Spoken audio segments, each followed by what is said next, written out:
Hello, this is Katie, and I'm going to give you a quick and dirty overview of some changes in Blackboard in spring 2019. So first of all, just a review of some of these buttons up here because I'm going to introduce a new button. But you guys know already that this is student preview. It takes a couple minutes to get in and out, but it's a really thorough way to see what the students see, including the Grade Center. You can take tests, you can submit assignments, and then you can go back in as yourself and grade them just to kind of see how everything looks as a student. Then this button is themes. It's going to be important now because they have updated to a more mobile friendly and accessible theme overall in Blackboard, but it's a little glitchy right now. They're still working on it. So you want to make sure that your menu on the left is visible. Sometimes it's gray on gray and it's not doesn't have enough contrast. So please make sure you play around with different themes and make sure that everything is visible to students. Again, that was done in order to make things more mobile friendly, but it still has a few glitches that need to be worked out.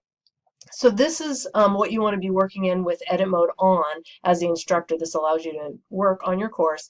A quick way to kind of see what it looks like for a student would be to turn that off, but generally you want that on. And then of course this help button can be useful when you need assistance. So a new button that you'll see here, you can't see right now, it doesn't show up in some of the tools. Like if your announcement is considered a Blackboard tool, contact instructor is a Blackboard tool. Syllabus is not. Neither is materials and assignments. So when you're on some of those other ones, then now we have a button that one click you can make the course available to students. So you will see courses unavailable to students. That means no one can see it but you, and you have to make it available to students the first day of class or before. And now there's an easier way. So you used to have to go down under the control panel and click a bunch of clicks to get there. But now, even though again it's a little glitchy, you won't see it under announcements, you won't see it under contact instructor, but keep clicking and then you'll see that button and you can just make it available. Then this message will disappear and you'll know that your students can access your course. So that's probably the #1 new feature in this version of Blackboard. Also, you remember that over the years they've made this menu disappear, another mobile-friendly feature. So sometimes it can be difficult. You sometimes have to hover a few minutes or even click over here on the left to get this gray tab to show up to bring the menu open again. So the next feature I want to mention is about an attendance feature. I don't think it's all that useful, but it's going to be down here under your control panel under course tools. I'm not going to click on it because this is a real class with students, but basically it gives you a spreadsheet-like thing to use for attendance instead of many of us do it on paper. So that is something that you may want to take a look at for your class, a way to keep that electronically. The gradebook looks a lot different. So under full grade center here, I've hidden the first names so you can see the last names, but it looks different. Again, it's more of an accessible format. Everything's kind of bigger, and you probably want to play around with some of these different sorting and filtering options. And also, I'll just remind you of my favorite feature, which is under Manage Column Organization, which is how you hide and show things, which is for yourself. So you can make it, customize it to your preferences. But also down here, it shows you all of your assignments, due date, and points possible, which is a really quick way to check and make sure you don't have any mistakes. This has not been updated for this semester yet, as you can see. So you will see the gradebook look a little different. One of the new features I'll demonstrate here with this fake student. Even though they haven't submitted it, I'm just showing you this so you know how it works. But basically, it's a way to give audio feedback to students, and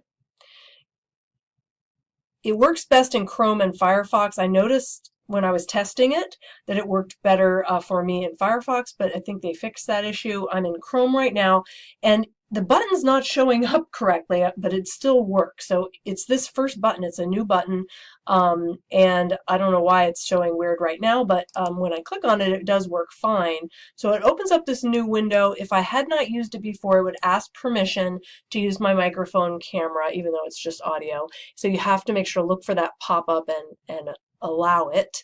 I've already done that, so I'm just going to click record and pretend like I'm giving feedback to a student. Dear student, you did a really great job on this assignment. Please note the rubric where I had to deduct points for XYZ. You pay really close attention. The reason that we did this is so you could practice ABC. And so I'd like you to, I've given you another attempt. I'd like you to change that second part and resubmit it. Thank you. So I just recorded, I just obviously made that up.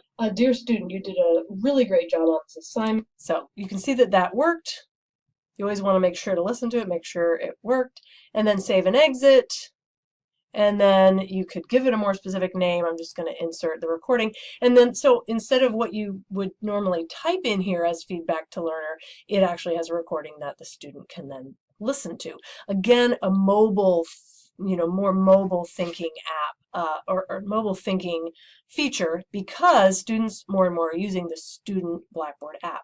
Now, with this new upgrade to Blackboard, the Blackboard Instructor app should have more functionality as well. So in the past, most of us haven't bothered using the Instructor Blackboard app on our mobile devices because you really couldn't do a lot.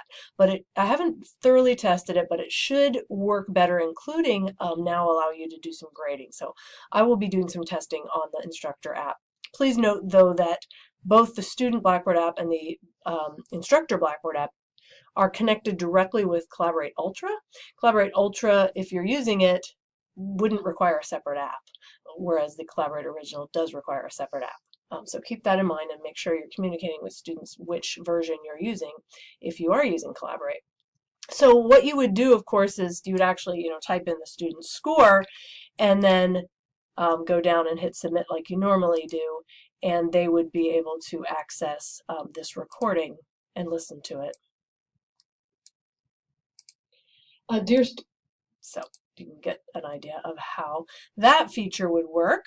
Another new feature is the ability to easily add files from the cloud for both faculty and students.